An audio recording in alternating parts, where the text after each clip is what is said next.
Thank you so much, LJ and Charlotte and Madison, for setting up this beautiful event and for everyone for coming on what is here in Charlotte, another beautiful day where we are going about our business and learning from one another, enjoying one another's company and a beautiful meal, while 90 minutes to our west, other members of our community are suffering some of the most devastating natural disaster-induced challenges of, I think, certainly this century and maybe the previous one as well. So I just wanted to take a moment to acknowledge that we're really fortunate to be able to have a normal day because there's nothing normal about what is happening to other North Carolinians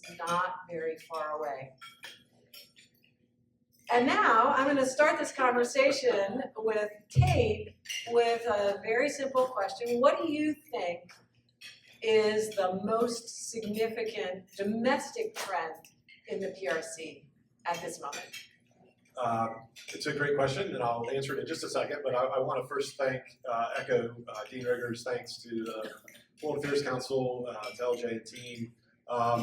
Last night I was sitting next to Mark Irwin at dinner, Ambassador Mark Irwin, and he asked me how many countries I'd been to, and my kids had asked me that recently, so I had a rough guess, was around 40, and he said, I've been to 75. And I thought, that's pretty good, that's much better than me.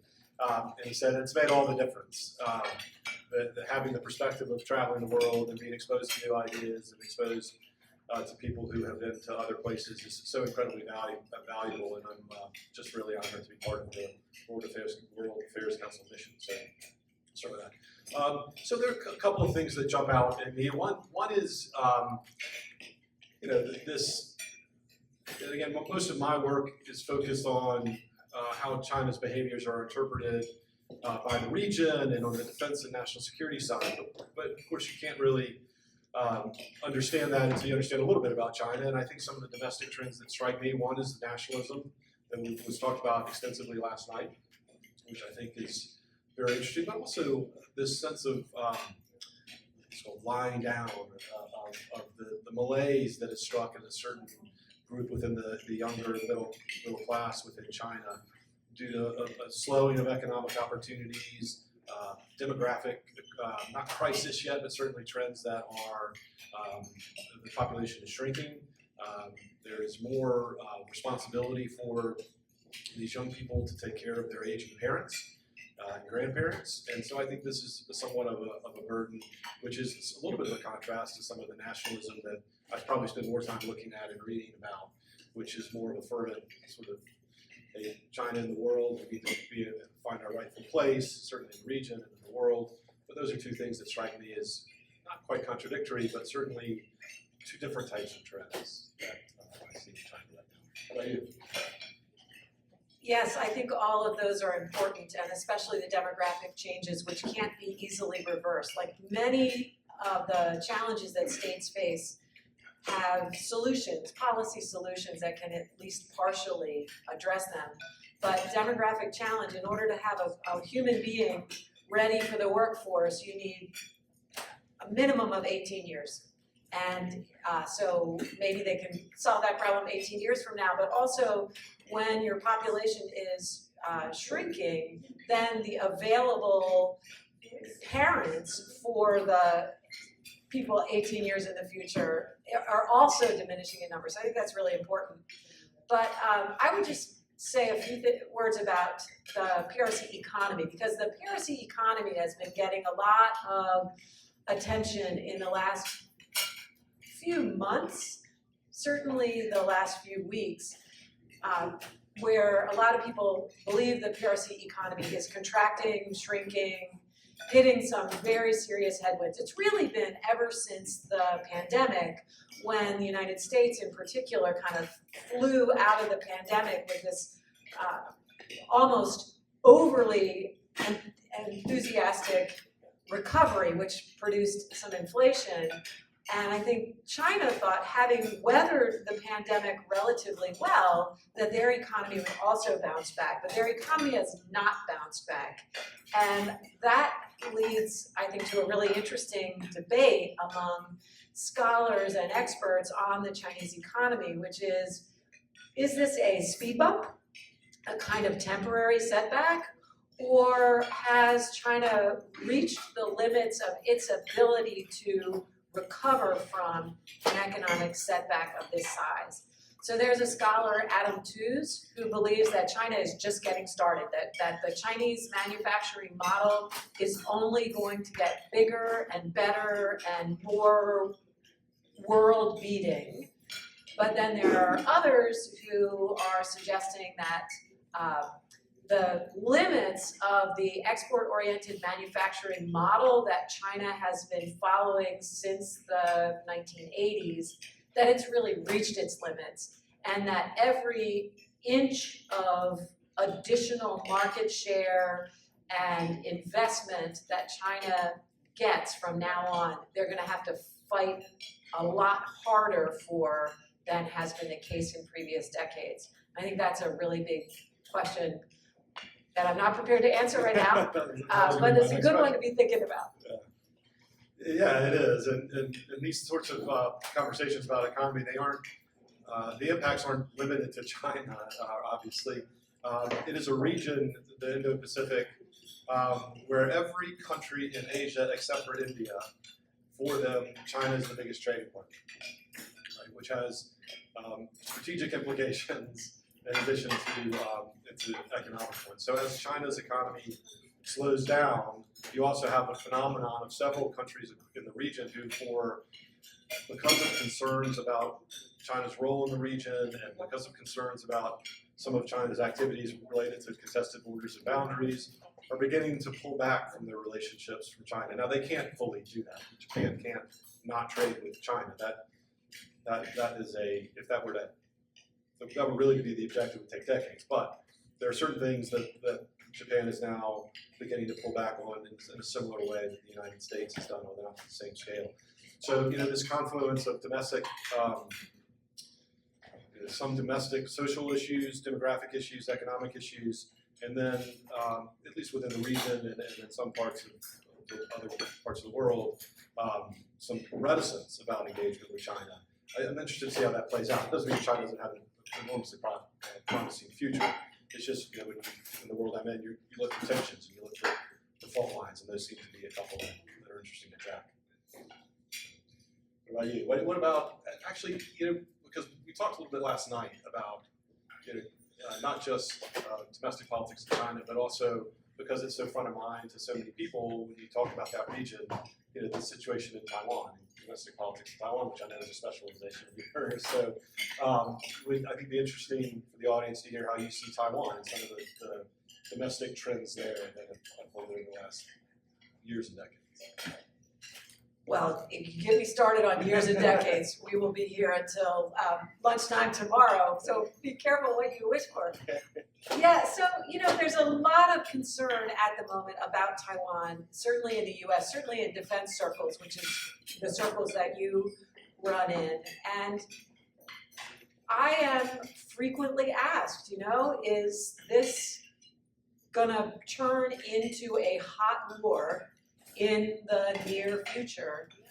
And I think many people who ask me that are kind of expecting me to say yes, but my answer is no. I don't think that the disagreement between the Republic of China, Taiwan, right? So the Taiwanese state on one side of the Taiwan Strait, and the People's Republic of China, or the Chinese state on the Chinese mainland, they have been governed separately since 1949.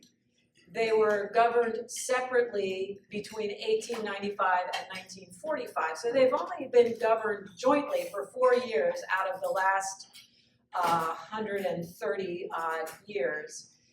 And for the last 70 years, their relationship, almost 75 years now, the relationship has been this kind of cold standoff, which sometimes gets more heated, sometimes gets a little chillier, but it has really been a standoff between the two sides. With the PRC, so mainland China taking the position that Taiwan needs to be folded into the PRC in some way, or folded into China, and with the PRC claiming to be the government of China, that kind of implies folded into the PRC. And with Taiwan increasingly committed to self-government, and that is especially true since the 1980s when Taiwan became, and 90s, when Taiwan became a democracy. So as a democracy and as citizens in a very liberal and relatively progressive democratic state, Taiwanese are not interested in becoming part of Xi Jinping's PRC.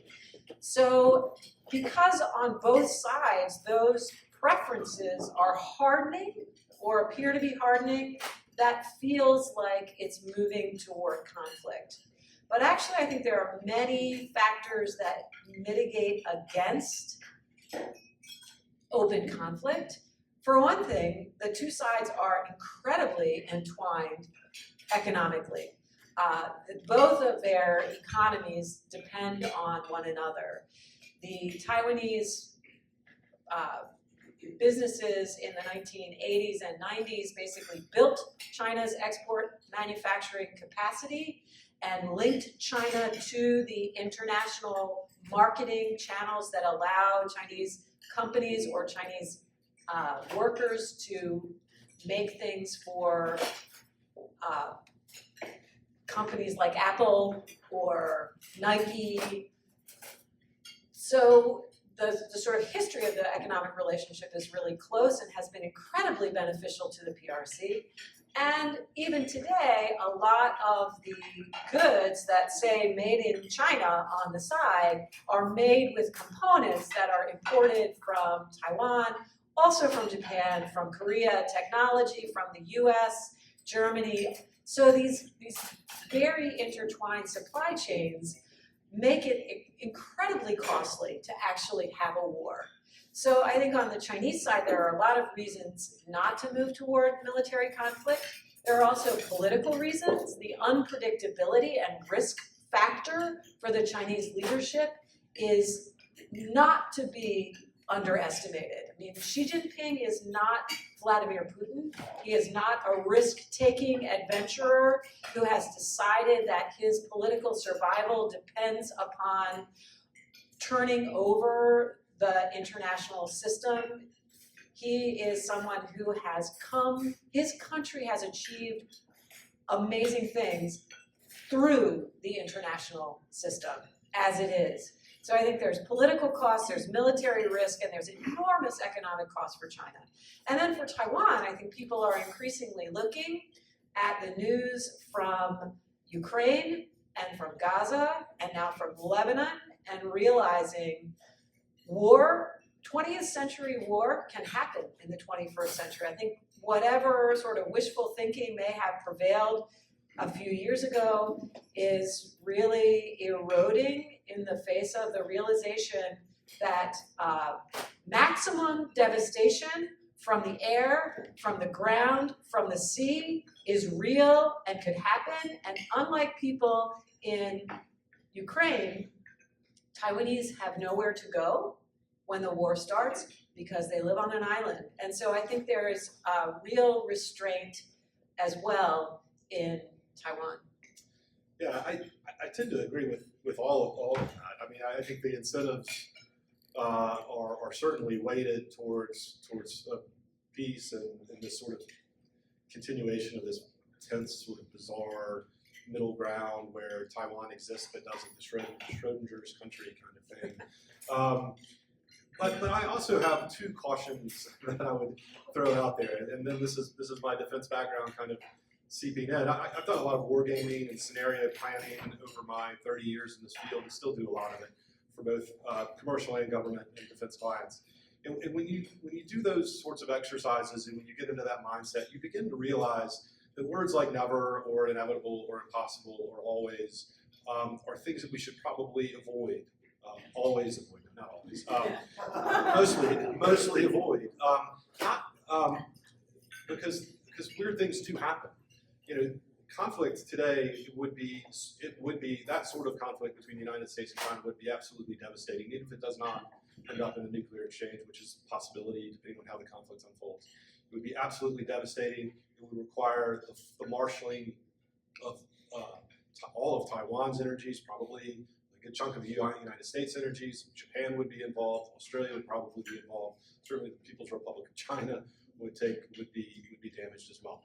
However, I want to tell you a story that I use when I train people on alternative futures. There was a guy in 1897 named Jan Gottlieb Bloch. He was a Polish Russian who wrote this massive tome that asked the question, was war now impossible? Because all of these technologies the late 1890s were coming to fruition and now being fielded by militaries. In 1903, and his verdict was, in the next war, the first thing a man should do is dig a ditch. It was in 1897. He briefs it to Brucey, which is this big UK think tank, military think tank in London in 1903, and basically gets laughed off stage. He spent 3 days there, and he wrote that the arrogance of the military class is both honorable and dangerous, right? And then in 1914, war breaks out, which literally the first thing that soldiers do is dig a ditch, dig very long 100-mile ditches. But it happened, and it spanned 4 years, and 20 years later, there was an even more harmful one. So never underestimate other incentives that could drive us in directions that don't make a lot of sense. Also, don't underestimate the possibility for escalation. And this is my second point. We think of conflict. Americans like to think of the state of the world as a 0 meaning peace or a 1 meaning war. It's not like that today. It actually hasn't really ever been quite like that.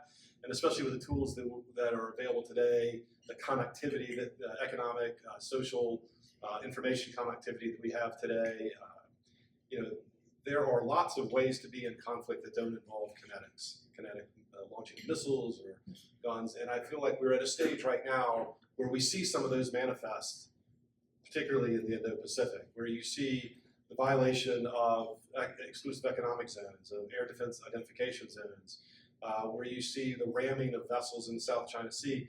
And look, all of those things are below the threshold that you go to war over. But what if someone made a mistake or got kind of sucked into that escalation, and all of a sudden you're in a situation that no one wanted? So again, I hope and pray that we don't get to the point where there's actually shooting war over Taiwan.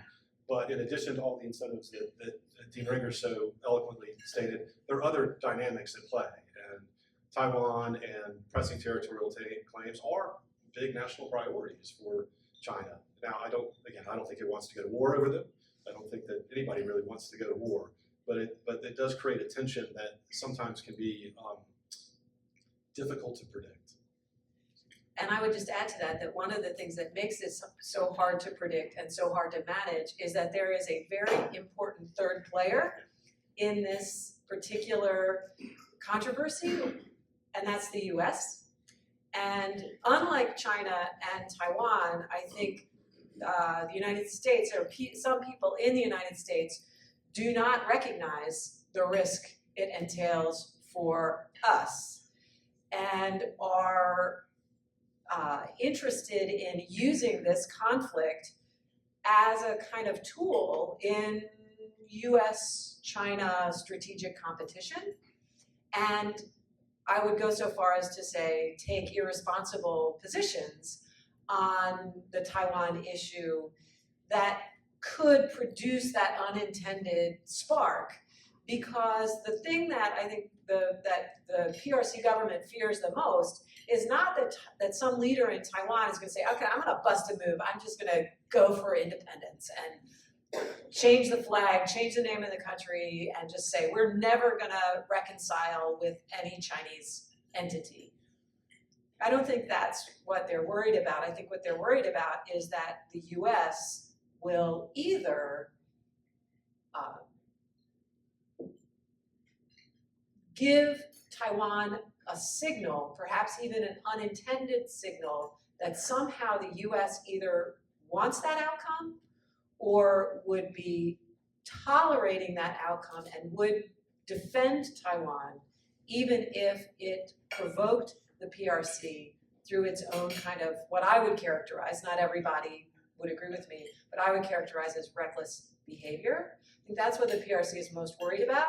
And so a lot of their signaling, I think, is directed to us to say, we are ready, we don't want this war, but we are ready to fight this war and do not cause the Taiwan side to imagine that it's going to be easy or that it's something that they should initiate in order to please or keep the US on side. So I really worry about some of the stuff that Americans are saying, and I hear it in both political parties, that sounds like an unconditional commitment to Taiwan that could be very much misunderstood in Taiwan and is already being reacted to in Beijing. Yeah, I think that's right. I personally am someone who would supporting Taiwan, but not at the expense of of those sort of reckless behaviors where you incentivize Taiwan to declare independence, which is clearly that's a provocative move that would put us in a much more precarious situation.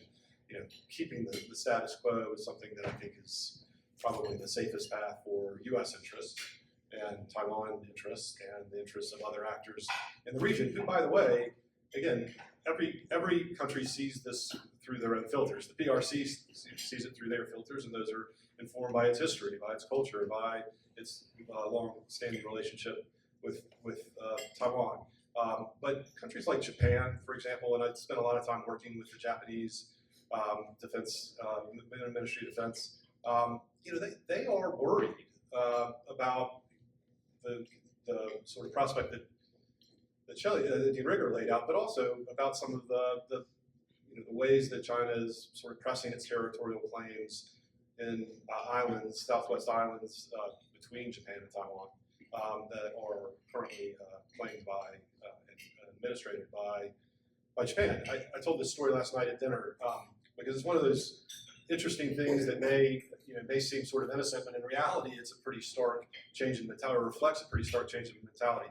Every July, the Japanese MOD releases something called the Defense of Japan. It's a white paper. Most militaries, at least Western or Western aligned militaries, release white papers that say, this is what we need to do. These are our priorities. They publish those for the world to see.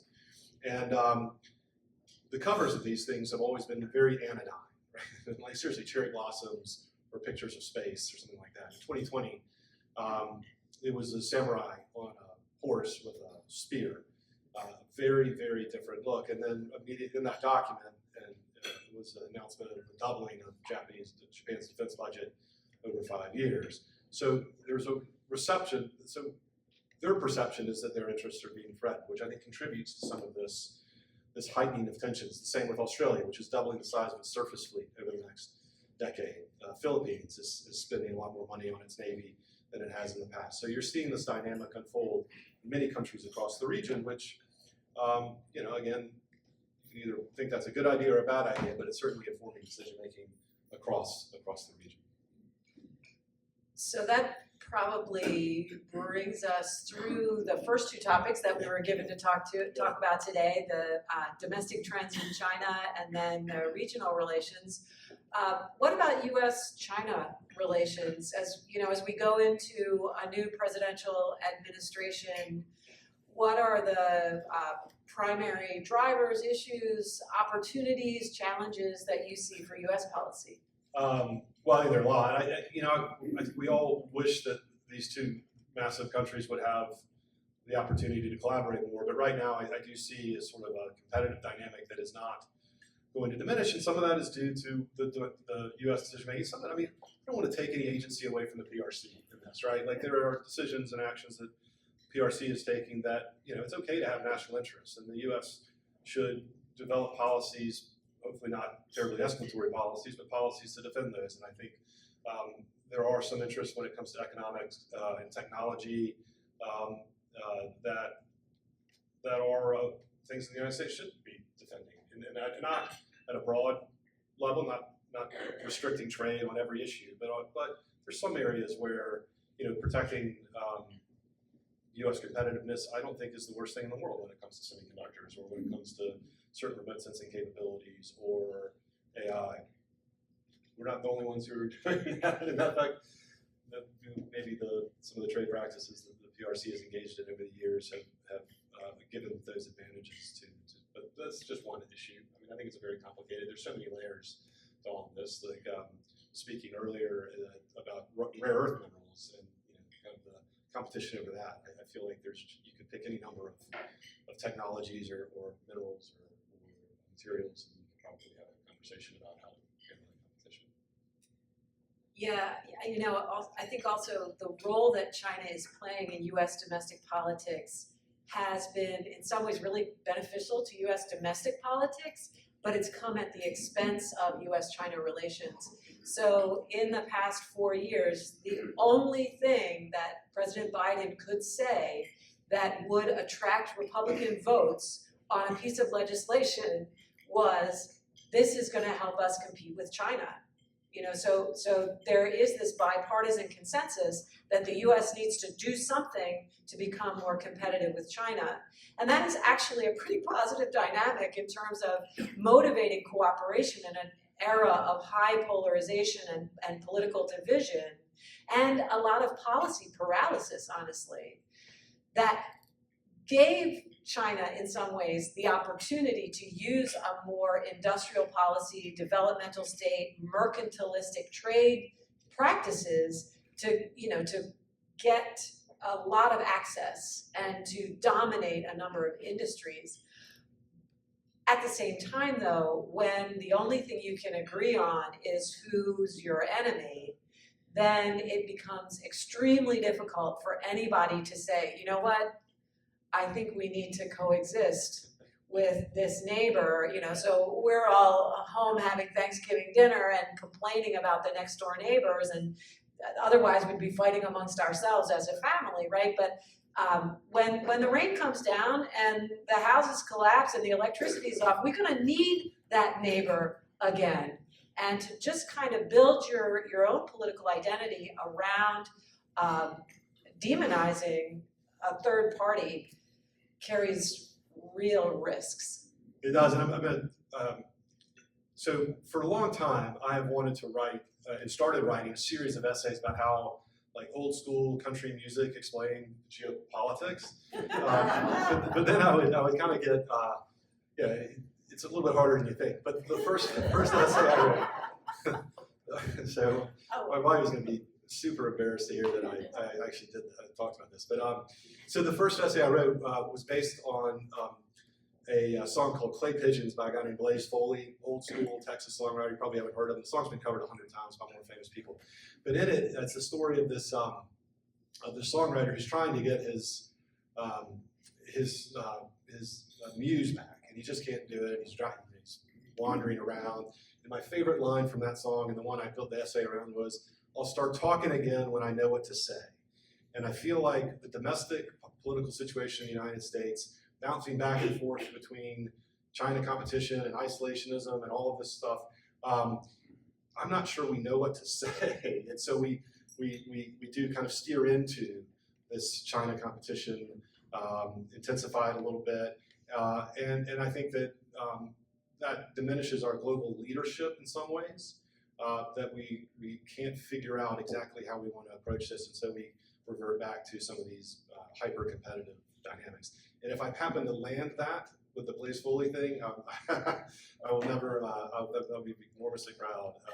I didn't know exactly where it was going. Well, yeah, we'll see. I think you're right, though. And a piece of evidence for the claim that we don't know what to say is that in the last couple of years, whenever there has been some kind of outreach or rapprochement between the US and China, which I think is just leaders on both sides recognizing this is really dangerous, we don't want to be here anymore, so we need to talk to each other. So the US sends somebody to China, the Chinese send somebody here.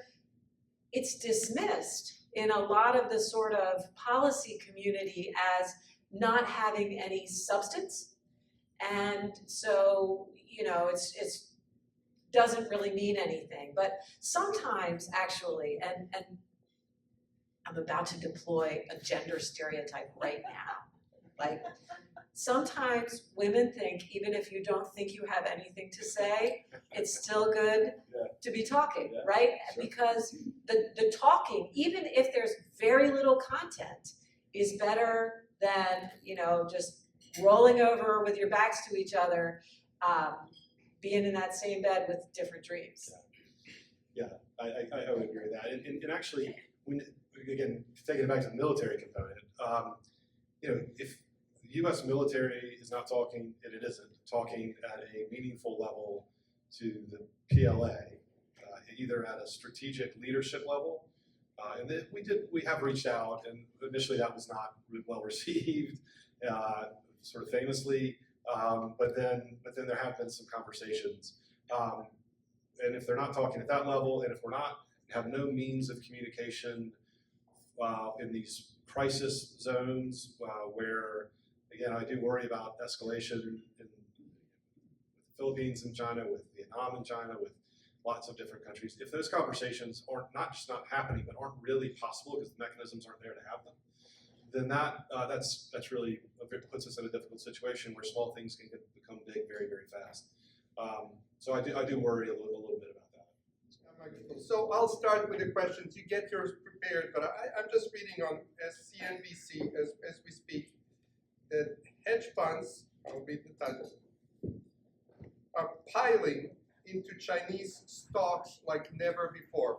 Hedge funds are piling into Chinese stocks like never before. And let me put it in perspective. David Tepper, who seems not to be running our favorite football team so well, about 7 days ago on a TV show mentioned that he's putting a lot of money into Chinese stock. 3 days later, the Chinese stock market went up 14%. So he knows how to invest. So how is it possible that the economy there is not working well, but for some reason, hedge funds here in the US are piling into Chinese stock? Well, first of all, I would say it depends upon what you mean by football, because I think he's running the Charlotte Football Club just fine. Maybe that's because we won last night and we made the playoffs after all. You know what? I don't like that news. I don't like that news at all, that hedge funds are piling into Chinese stocks, because what we know is that the Chinese stock market was artificially stimulated by a bunch of really, now I'm going to be ableist. Now, having been sexist, I will be ableist in my language. Lame and superficial stimulus from the PRC state. So my students, this morning in class, we were talking about the Wall Street Journal article and video, which is fantastic, about the housing market in China. That real estate market in China is not coming back. There is massive overcapacity. There's no way that the housing units that have already been built are ever going to be sold at anything close to the projected value that their investors were promised. Yet, one of these stimulus measures is reducing mortgage interest rates to try to get people to buy real estate. When you have 90 million unoccupied housing units, even in a country of over 1 billion people, that is, and you have a declining population, that is a backlog of unsellable, rapidly depreciating product that will never be sold. So if Tepper's response to lowering interest rates to get people to buy housing when the market is utterly glutted with housing, if his response is to go in and invest in the Chinese stock market, then I'm not an investor, I'm not a hedge fund manager, but it's not what I'm doing. The stock market is not the economy either, right? So, but there are, I think, structural issues there that that have been papered over for a long time by investment and debt, and now I think that's what we're seeing. But do you have an explanation why they're doing this here in the U.S.? Why is this? I'm surprised. Speculation. Yeah. Just for the purpose of being on time and to get as many questions in, we're going to start briefly with Hickory Ridge High School. Speak up, you'll have the microphone there. Please introduce yourself and which school you're from. We will have questions from Queens, University of Charlotte, Davidson, and UNC Charlotte intermingle with our community questions as well, okay?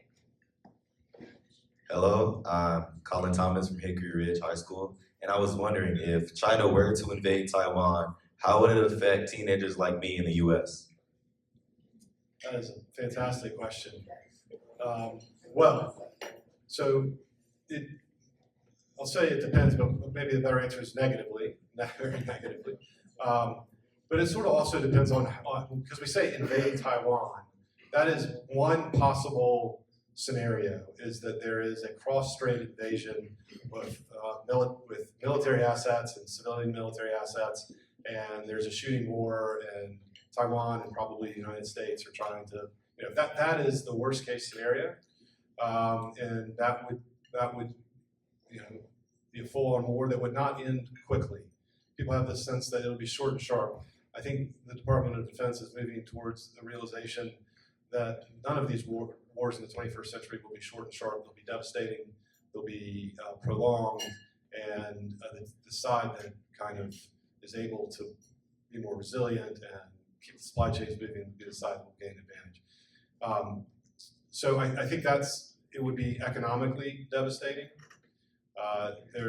Depending on how it escalated, there could be potential damage to U.S. assets, and certainly the region, potentially on U.S. soil. I mean, that's something that we haven't had to deal with for a very, very long time.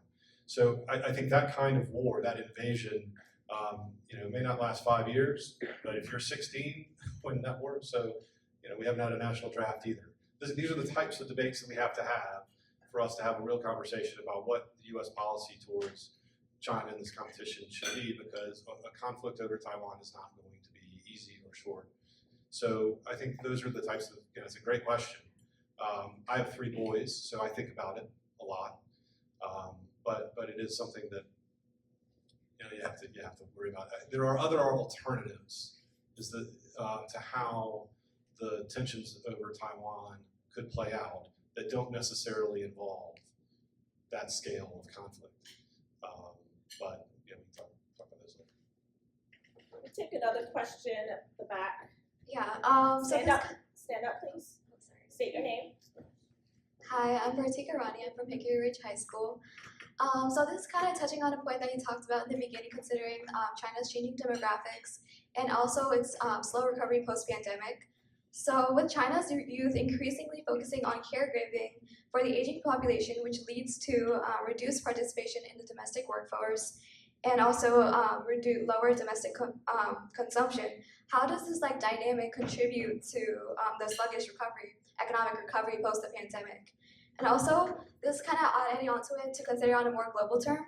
So considering China's significant role in the global supply chain and trade, how might this demographic-driven slowdown in the economy and global markets, how might this demographic-driven economic slowdown impact global markets and economies dependent on Chinese experts in manufacturing? Great. So the Chinese Communist Party leadership has a strategy for managing the rise of China and for achieving the outcome that it seeks, which is to become a major player in economic, political, and military terms on a global scale.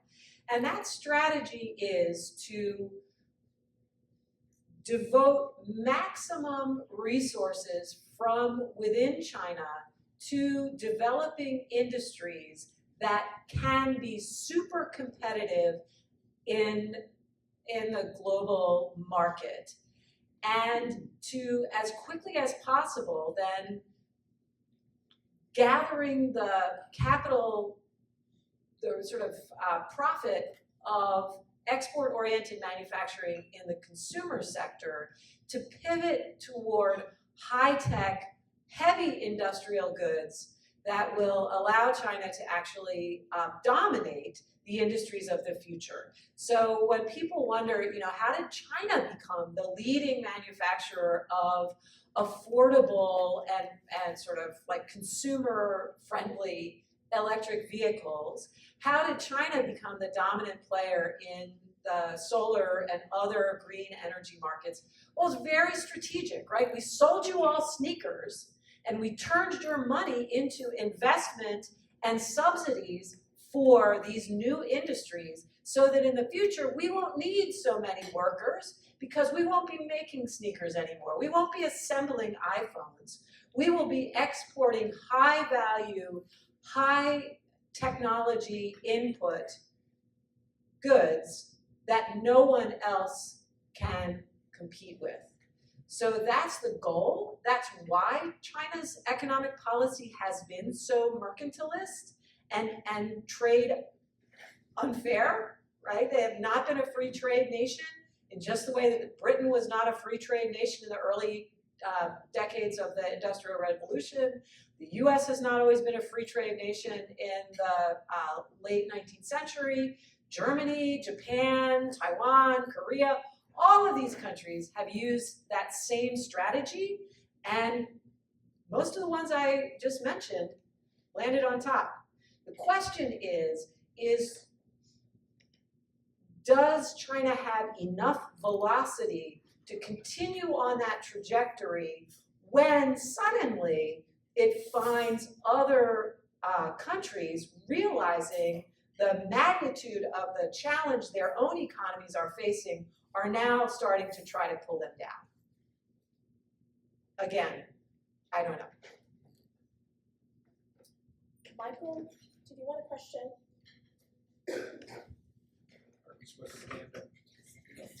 Hi, I'm Michael Gallus. I preface it by saying my family's done business in China 3 generations, starting with a Russian in Harbin on the Trans-Siberian.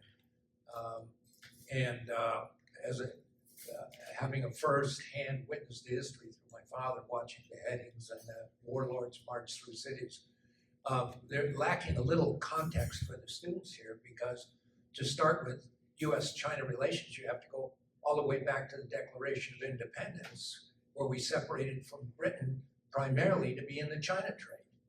The war with Spain to gain control of the Pacific so that we would have access to the China trade. The U.S. China relations goes back a couple of hundred years, and one of the foundation elements of why we formed a separate country to be able to do international trade. Now, the answer to the real estate question, just quickly, every recession the United States has since the end of World War II has been driven by, guess what? Real estate. The 2007 downturn was real estate. So they're going through real estate, no big deal. And I think that's why investors are going in, because real estate, hey, we've been through so many, everybody goes through it. As to the question, I have no doubt, not 1 ounce doubt, that the United States will force China into a war in the near term. I don't have 1 doubt.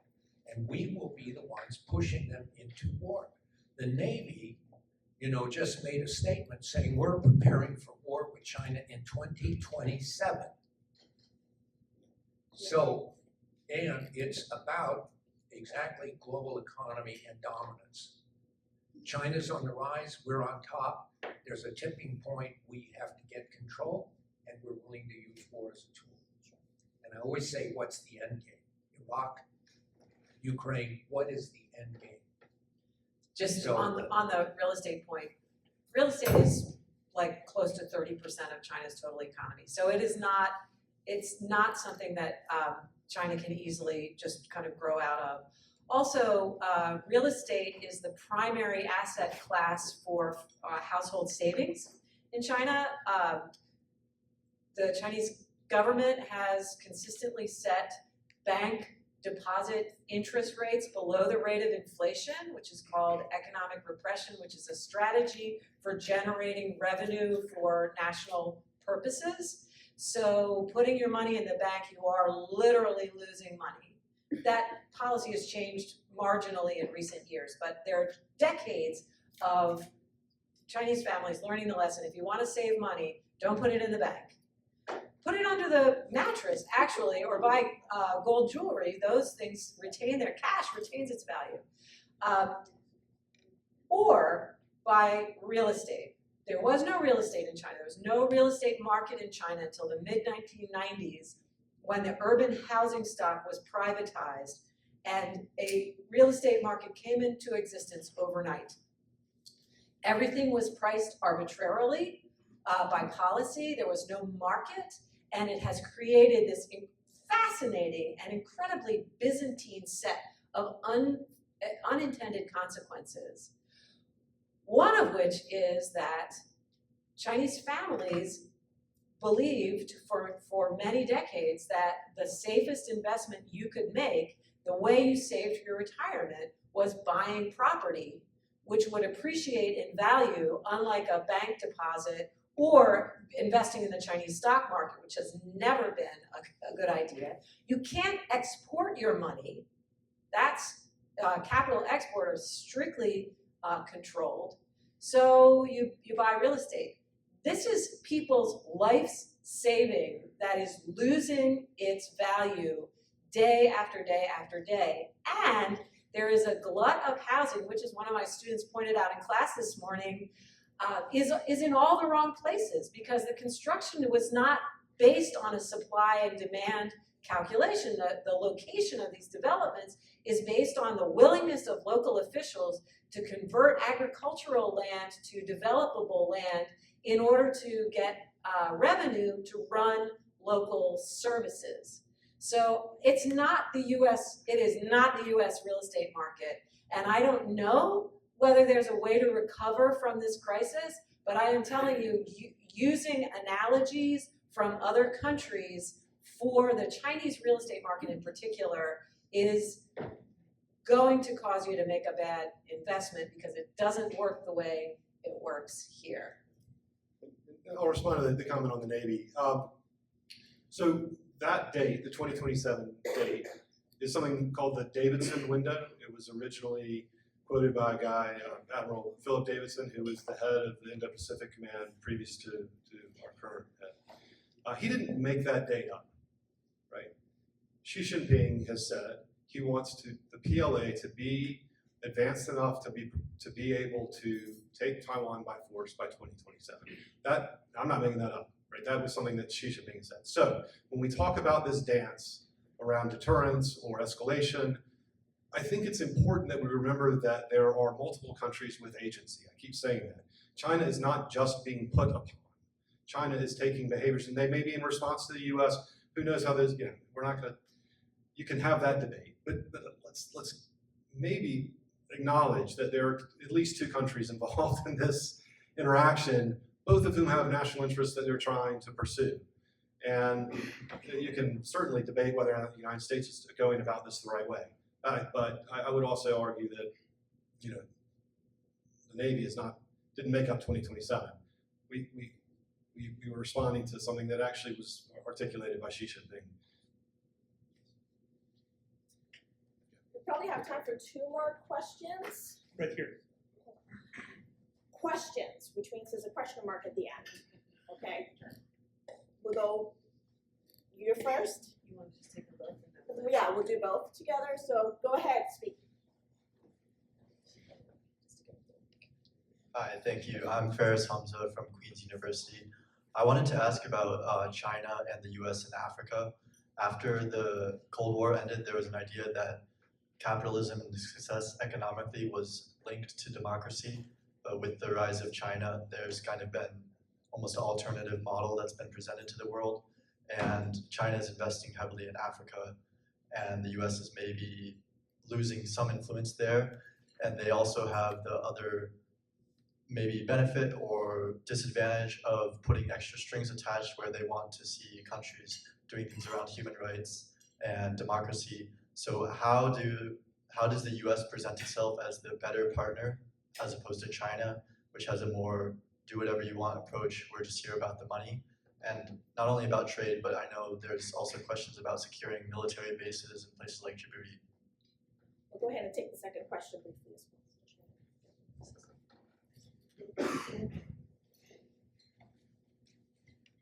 Hello, thank you for your talk. My name is Florian. I'm from Davidson College. I'm interested because Dr. Dean Rigger, you mentioned economic interdependence as a major stabilizing factor in both countries, China and US strategies of resolving economic interdependence mutually, but also with Taiwan.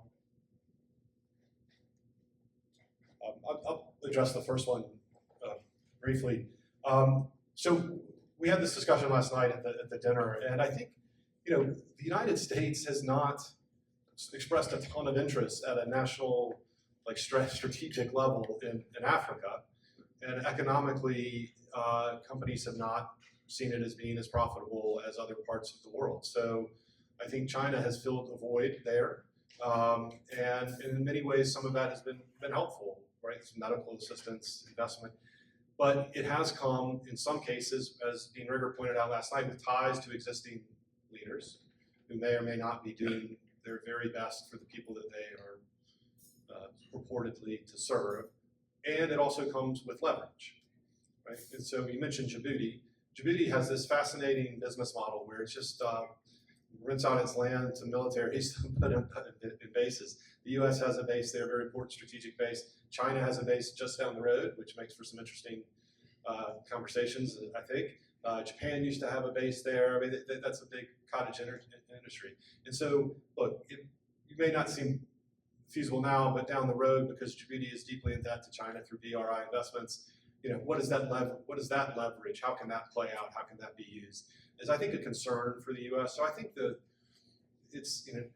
China has just been more active there. They've poured in a ton of money from a national level, and I think they've got a lot deeper ties. And I'm not sure the United States has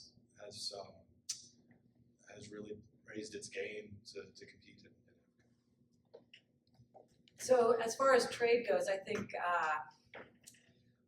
there was a period of time when people in the US really imagined that China would be the shoe manufacturer to the world indefinitely. They did not envision that the PRC would plow those opportunities back into industrial upgrading at the velocity with which they have done that.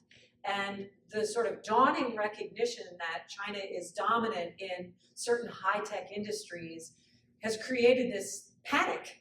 Okay, now we have to somehow decouple from China because otherwise their stuff is going to be all in our stuff, and it's not, I can throw away my shoes if I think they're sending messages about me to the mothership. I'm not so likely to throw away my iPhone or goodness knows, get rid of my self-driving car because it's talking to a server back in China about how to recharge its battery next. So suddenly there's this panic, we gotta decouple from China. But I think a lot of businesses are trying to explain to policymakers, you guys, this is not possible. We do not have the ability to substitute parts, components, items, technologies that we are currently acquiring from Chinese sources. There is no other source, and we cannot develop a source without drastically increasing the cost of everything.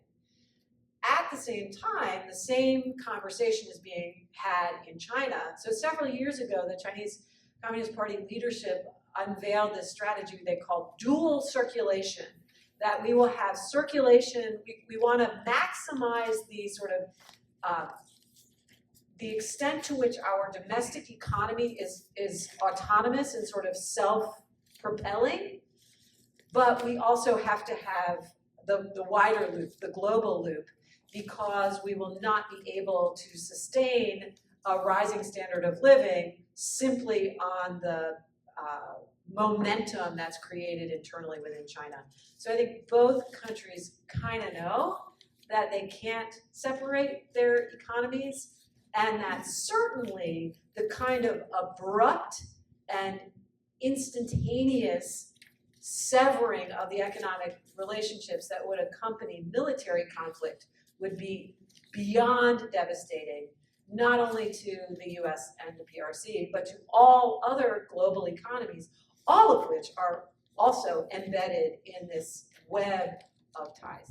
So ladies and gentlemen, we come to the end of our program. This was amazing. We learned so many things here today, and I would once again ask you to give a big round of applause for Dean Shelley Rigger and Tate Nurkin. Thank you to our diplomat sponsor, Dean Russ International Studies Program, Davidson College, and our council sponsor, Carolina's AAPI Business Alliance. I hope to see you next week, and before we leave, we have something for you, Dean Rigger and Tate, and it's right here. So thank you for coming. We're adjourned.